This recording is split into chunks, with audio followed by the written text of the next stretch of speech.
Hello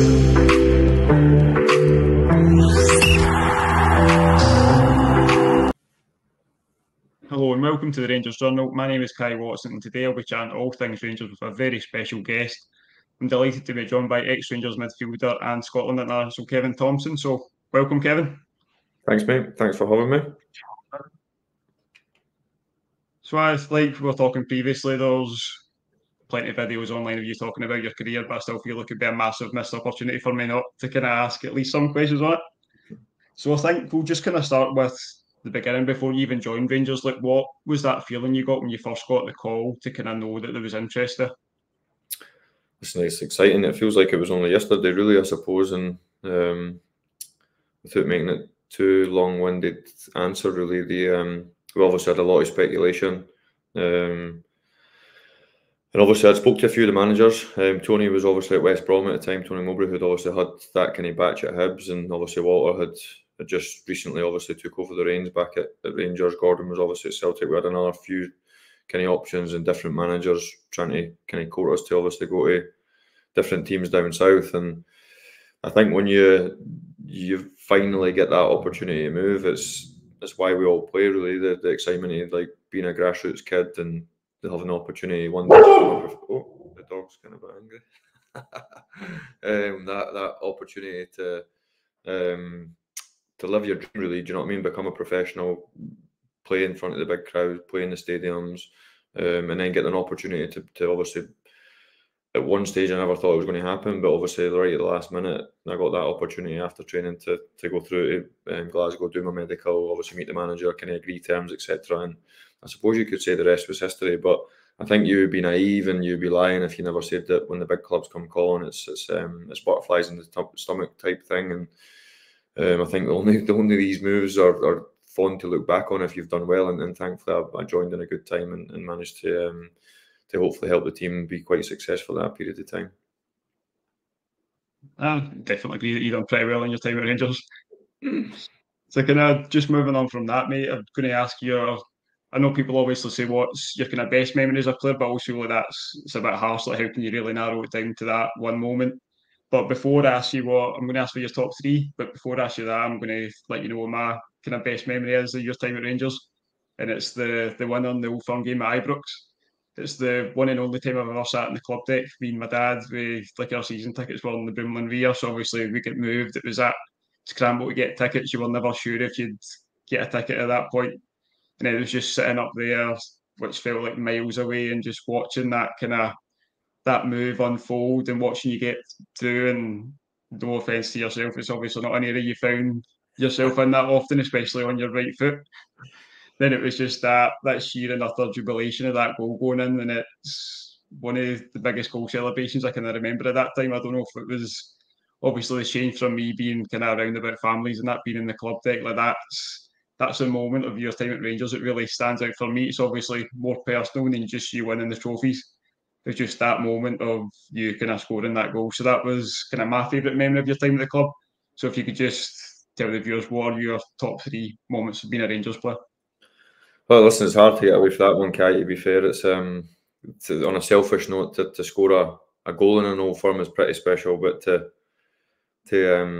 score the winner, and probably in a wee bit more selfish, which I'd like to think I wasn't, to score a winner in a game that finished 1-0 makes it that obviously a wee bit more special, because when you naturally look back in history at the games and you see the scorer of that individual goal, you pat yourself on the back a wee bit to think it was you were lucky enough to find yourself in that position and make the difference on that day. So I think that would be high up in the list. I think Florence has got to be high up in the list. I think the emotion and the magnitude of going for Champions League, well, qualifiers to Champions League, to have the group of death to go all the way to Manchester is something I'll always look back in pride. And you know, utmost respect for obviously Zenit in the final, but you'd naturally get that wee bit at the back of your throat when you look back on memories that unfortunately you never got a gold medal and you managed to get a silver one. So, or should I say, you never managed to get a gold one and we ended up getting a silver one. But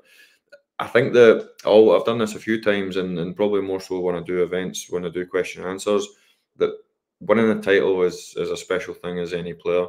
because it's your bread and butter. It's the thing that you work hard for all pre-season and in the fully pre-season, and you can get knocked out of the cups, you can have disappointment in one-off games, but the course of that 38 games, and obviously I was lucky enough to win the title a couple of times, but the first title I felt I'd arrived really, and the team was flying, and obviously disappointedly hurt my knee obviously at Rugby Park, so I felt like that season got curtailed a wee bit. But the next again season we obviously won the title again, and we managed to win at Easter Road when Big Kyle Lafferty scored. And when I look back and think that I think I played maybe 46, 47 games that season, which is probably not a bad innings for me for considering the problems that I had. To play a big part that year was extra special, and to get my hands on what I felt was like a winner's medal that had contributed massively would be the minus the cups, minus the Champions League, minus the Old Firms. With that second league medal was extra special. To win the league with 5 games to spare was something that doesn't happen very often. And to be a part of that was mighty special. So next we'll move on to, I don't know if this is one you guys very often, but it's one that just kind of popped into my head. You obviously are in co-coms and do quite a lot of media work. So what's the best it can be, the best goal you've seen, the best game kind of overall, but what's your kind of favourite moment from being on the commentary or being in the studio? I think obviously a really privileged position when I worked at the club through 55. I got to do every single home game. I don't know if that's because there was nobody else to do it or if I was just in the right place at the right time. But obviously I'd done a lot of the commentary with Tom, and obviously the club had hired Clive as well. So built up a good relationship with Clive, who's obviously, listen, it was never my job, co-coms or kind of doing the punditry stuff. We're just kind of learning on the job, I suppose. But I felt a massive respect towards the club for giving me that opportunity to be in the kind of tested bubble, to get back to Ibrox and to get to commentate on the games when I knew there was millions of fans back home, and obviously 50,000 every single week missing out on the opportunity to watch their team. So I felt in a real privileged position, and I loved every minute of it, doing the games and watching Stephen's team be ultra successful. And then I think back to, I was lucky enough to do the Scotland game, albeit just recently, and getting to commentate on guys like Mbappe and that, when obviously my kids are kind of current generation kids, so the kind of Mbappe's and that, best players in the world obviously at the moment. So I think the one that sticks out was when Rangers beat PSV when I was working for BT. I was on commentary with Rory Hamilton, and obviously it was Tillman steals the ball, and it's Cholak that scores, isn't it? Please don't quote me on that if it's wrong, but it was, wasn't it? Tillman goes and presses the ball, and Malik does great to kind of intercept it and puts on a plate for Cholak. And I think for the club, albeit you kind of feel like an outsider, and I know I've been obviously a big part of the club, etc., but you're obviously working for BT, you're there, you've also got a great affiliation with the club, but to see the fans in the way end and to see how much it meant to all the staff and the players, and obviously I know how financial these things are really fruitful for the club, getting back to the top table. So I think that night, and then spending it obviously in Holland with a lot of Rangers fans, having a nice glass of wine and just reminiscing on stories, thinking back to when I was in Champions League and we got opportunities to sample it as a Rangers player, and I knew that the current group would get that opportunity, and it was I think that was pretty special that night. No, like, yeah, it was definitely a special night, that PSV one. So we'll move into kind of Rangers just now. We'll talk about the game the weekend first. Obviously, in my opinion, the best performance of the season against Hearts. I thought, looking at the form table, obviously Hearts was, I think, the third most informed team in the top 15 leagues in Europe going into that game. Full of confidence. Obviously, Naismith kind of turned it around. They had a ropey spell. They've turned it around. They were playing great, playing decent football. It looked on paper like it was going to be a really hard game. But obviously, Rangers came out, done exactly what they had to do. Brilliant performance, first half and second half. Normally, you get those games, you'll go and blow a team out of the water in the first half and it kind of dies down. I thought that's the most kind of relentless I've seen Rangers. I think, and that's something we've been kind of missing in recent times. And it was good to see that, lack of a better term, had kept the foot on the throat. And just when we had on top, just kind of kept going. So it was really good to see that good attacking football. And like I say, I think it was the best performance of the season. So just kind of give us your thoughts on how you felt that game went. Yeah, I was there actually. I got treated by the club for hospitality, so I sat at the 5 stars table, and I had my brother-in-law there that was actually a Jambo, so he was a wee bit out of his comfort zone to say the least. But we got well looked after by the club, as we always do when you go back. So, but I agree. I'd done the Ross County game, which was obviously only a week or two before, and the 43 shots on goal, I think 20 odds, 22, 23 shots on target, and I think it was 20 plus corners. So I kind of felt that it was coming. And I heard a lot of fans pre-match saying that like they're due to give someone a wee bit of a sore one, and I probably agree. And it's funny because they probably never created as many brilliant chances against Hearts as they did against Ross County.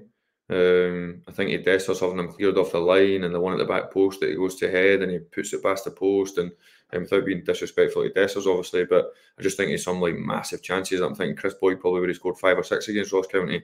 And in the Hearts game, it kind of felt like when they got their chances, they scored, which is a good thing to have. Albeit they went on and dominated the game, because your confidence grows, the crowd gets behind the team. It's an amazing how what you mentioned there. You sometimes can feel that apprehension, and it maybe fizzles out a wee bit. It gives opposition fans plus their players a wee bit stride in their step and a wee bit impetus to try and take the game to Rangers, and they can probably sense the crowd's getting a wee bit narky and a wee bit on the players' backs, and there's that nervous kind of talk to him within Ibrox at times, which can be difficult. But I have to say, against Hearts, the crowd were right behind the team, and then obviously naturally the crowd are getting excited. It's a hard thing not to, because the club are now sitting top of the league. The team's been flourishing under Philip Clement, so I think Hearts and Ross County in previous weeks, these performances have been coming. I just think that you'd be naive to not think that there's going to be ups and downs and there's going to be a bumpy road. But I have to say, like,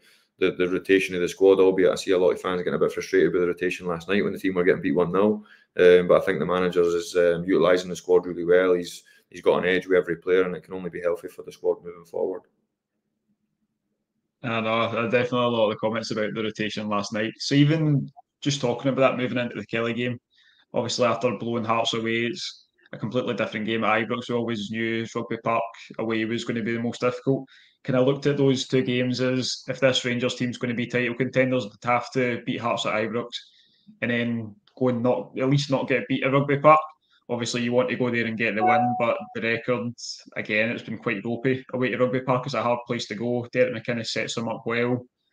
Like, I think there had to be rotation there. I get the frustration, and I do think when you look at, and obviously in hindsight, you look at it and go, maybe the players that come on at half time should have started and then been rotated. But again, it's difficult. Like, it's not a massive squad kind of with the injuries that you take into consideration, and there's not 3 players for every position. So you are going to have to bring in these players. You can't kind of criticise the manager for rotating the squad and kind of resting players, especially on kind of the pitch up there as well. So it got to half time and he obviously changed it and changed the game for the better. So obviously, how do you feel about the performance last night also? I think you bang on really. If all had hindsight, would be wonderful, wouldn't we? And I think we all think that we can pick the team and we can all train the players and we can all play for Rangers, and then it's just a natural thing to kind of have really. And listen, that's the way it should be. I think it's why we all love the game, that everybody's got an opinion.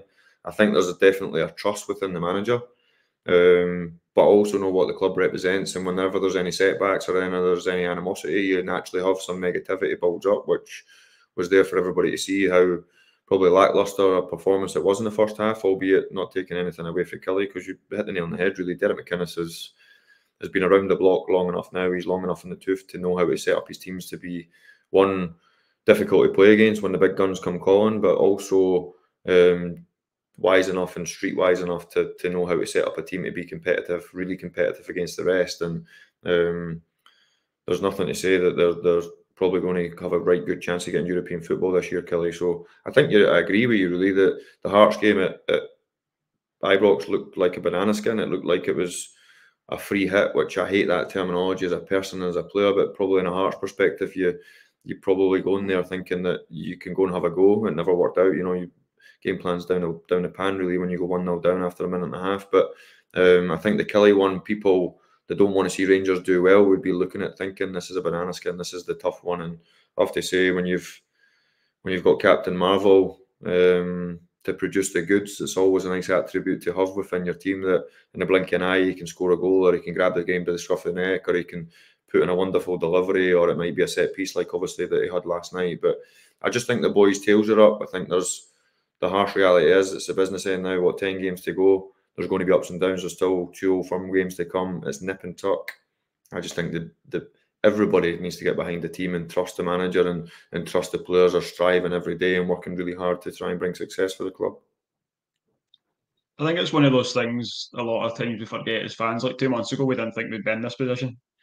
Like nobody thought it would be this close, never mind being 2 points clear and a goal ahead and goal difference. Like it just wasn't kind of when Clement came in, it wasn't a case of he doesn't win the league this season, then like he's sacked in the summer, he's not getting any more time. It was just if he gets a cup win, we kind of see some kind of progression. If we do a wee bit of business in January, it looks good, and then that would be a success. But it's now at the stage where after the first half last night, it's completely changed to the point. Obviously, there's an expectancy now that we've got there. I think Clement's done brilliantly. He's obviously used the rotation well. Like you say, the players all want to play for him. Thing I really like as well that's been pointed quite out quite a lot recently is the relationship he has with the players. Like the whole having the conversation when whoever it is that gets subbed, you'll notice he kind of talks to them for 30 seconds, a minute, a couple of minutes. And it's nice to see. It's not something we've maybe seen as much with the last couple of managers, not that kind of team bond. And I think that's the biggest thing for fans getting behind the players. See if the players want to play for each other, they want to play for the fans are obviously going to get behind you. That's the type of thing.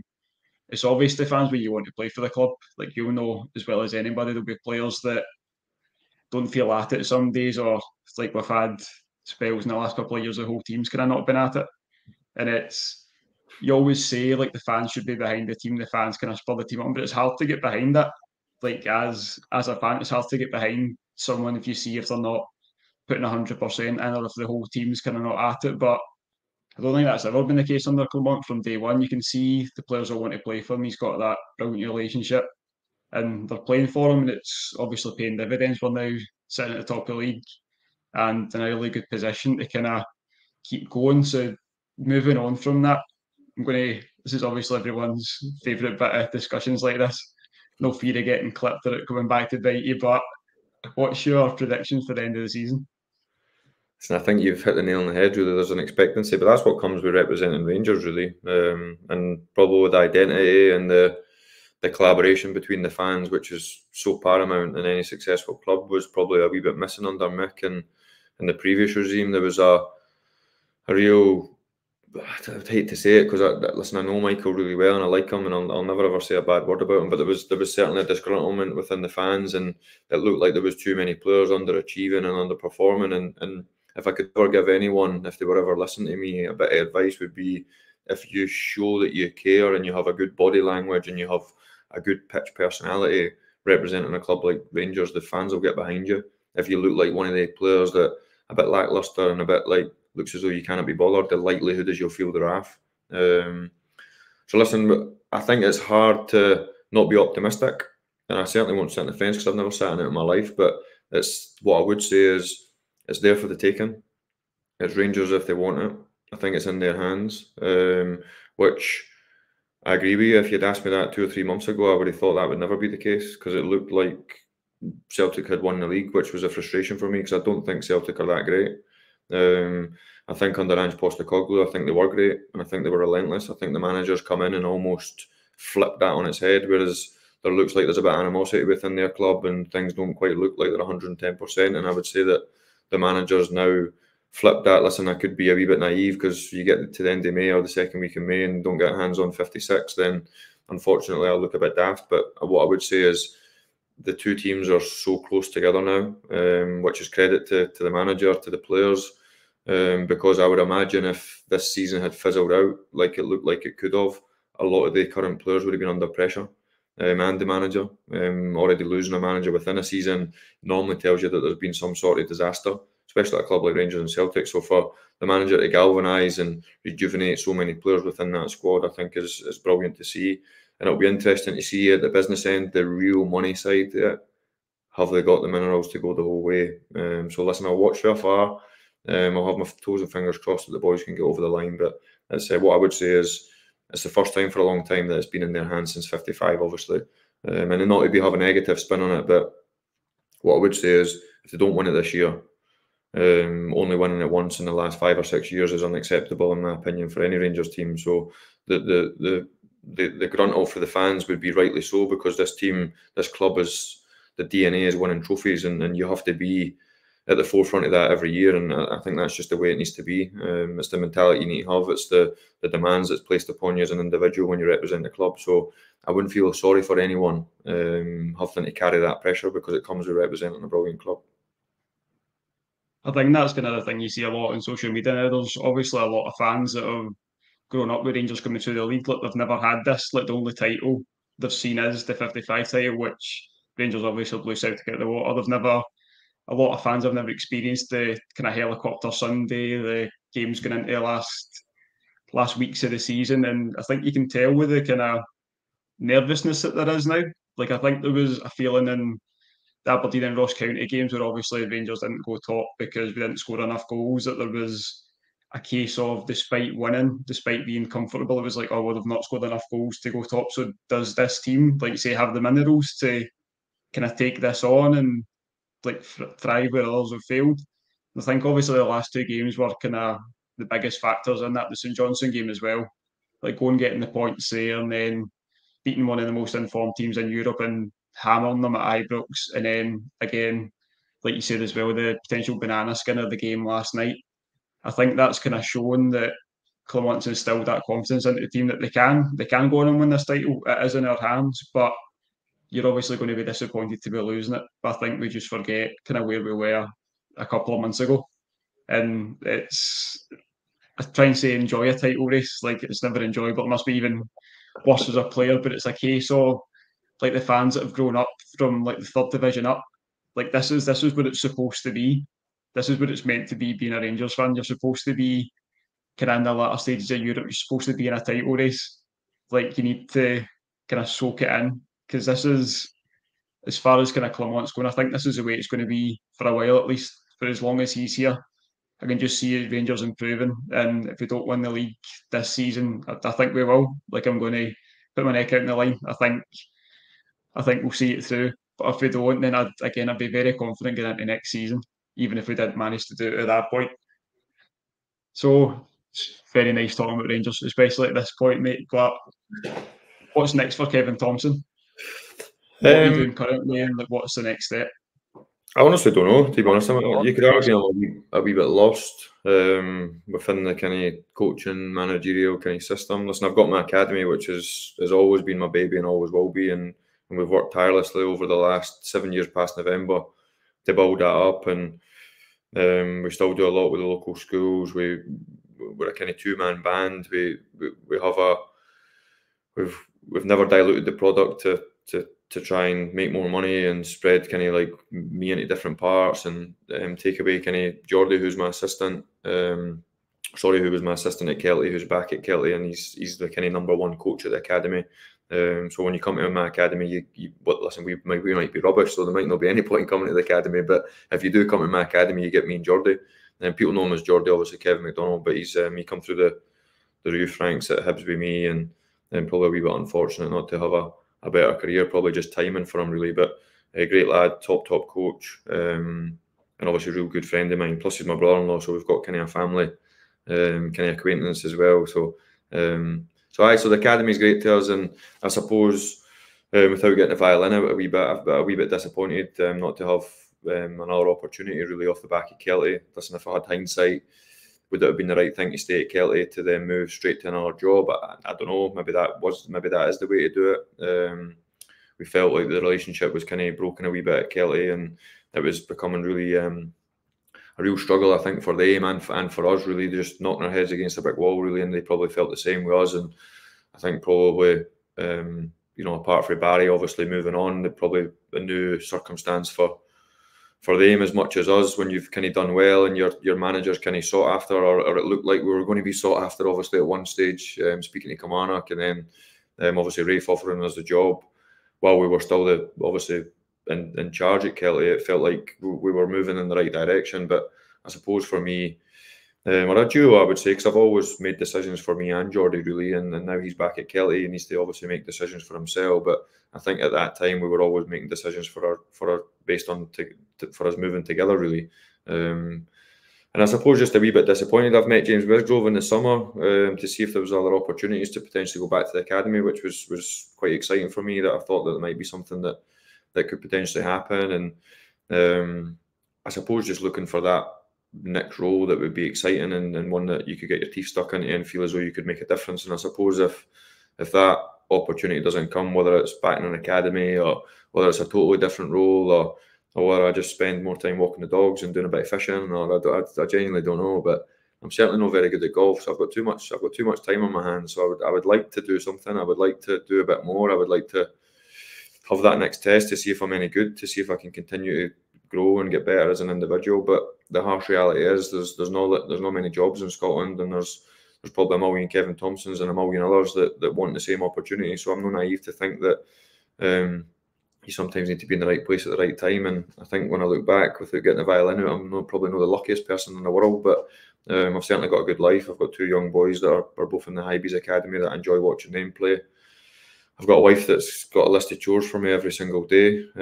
So listen, I would love a job. If you've got a job for me on this channel, I'd like one. Or if you can tout me for a job, it would be nice. But I always obviously get opportunities to go back to Ibrox. I get to do different stuff within the media here and there. And as I say, I've got the academy. So listen, I will enjoy my life really and enjoy the time that I've got. But if an opportunity was to come up and it was exciting, then obviously, listen, I'd grab it with both hands really, and hopefully I could make it successful.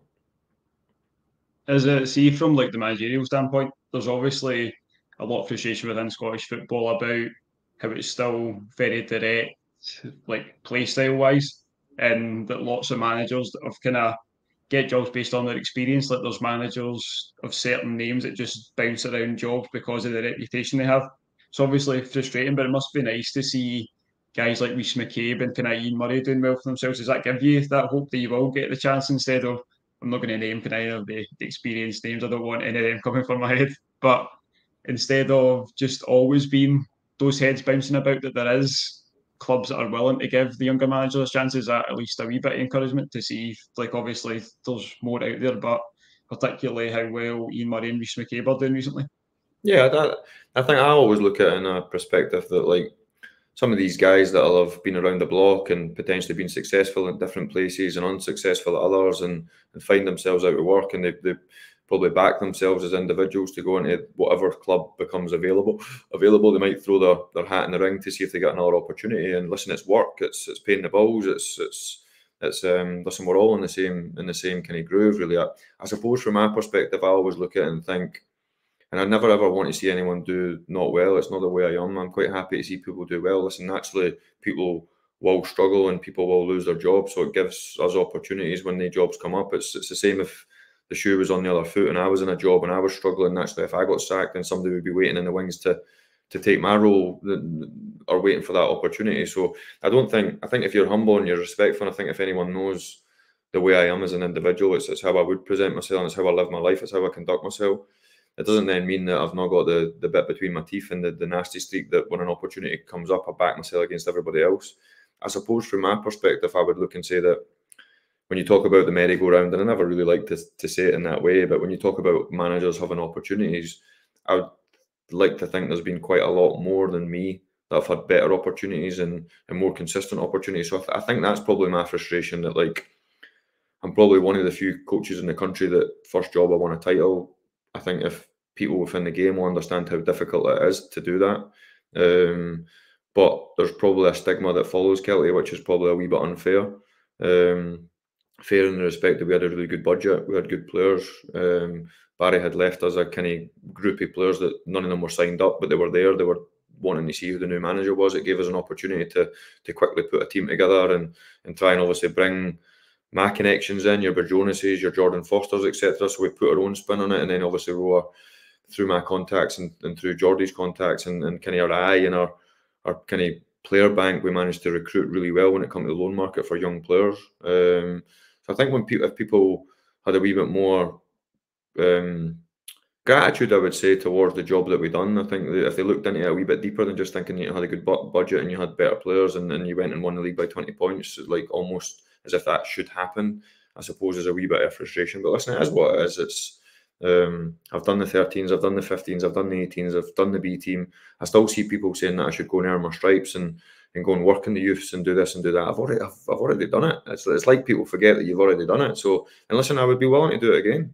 I've got no problem. We take the primary school kids every week for the local primary schools that are aged between 8 and 9-year-old. So going for having Greg Stewart and Jordan Jones and Brandon Barkers and Kel Lafferty's on my pitch, of Graham Dorrans, to then, all due respect, taking the kids at Ox Gangs for an hour every Wednesday for football, I'd like to think tells you who I am. And I've certainly never been too big for my boots. But there's a natural thing within us competitors that when you do okay, or you feel as though you've done quite well, you hope that the next opportunity comes. But if I would be lying if I thought it was going to come, because it feels like it's been that long now. But at the same time, I probably do 8, 10, 12 sessions a week within my academy. So you could argue I'm probably on the pitch more than what a full-time coach is. So I don't feel as though I've lost my edge, or I'm sitting in the house waiting for the next opportunity and playing golf every day. I'm on the pitch constantly, and constantly watching football, and constantly watching people on social media, on YouTube, and constantly watching games. And when I get the luxury and the opportunity to go back to Ibrox or work for the media and do the games, I'm constantly trying to challenge myself as an individual to make sure I'm better and better equipped to hopefully do a good job, whatever that job may become. Take that as an exclusive. Kevin Thomson's looking for work, everybody. Anybody out there? Doesn't seem to help. Qualified as a player, qualified as a coach. Easy days. Thanks very much for coming on, mate. It's been an absolute pleasure getting to chat to you. No bother, mate. Thanks for having us anytime. So, guys, hopefully you've enjoyed the video. Please like and subscribe. It's massive to kind of get the content out there. And there's plenty more to come from the Rangers Journal. So thank you for watching and have a good day.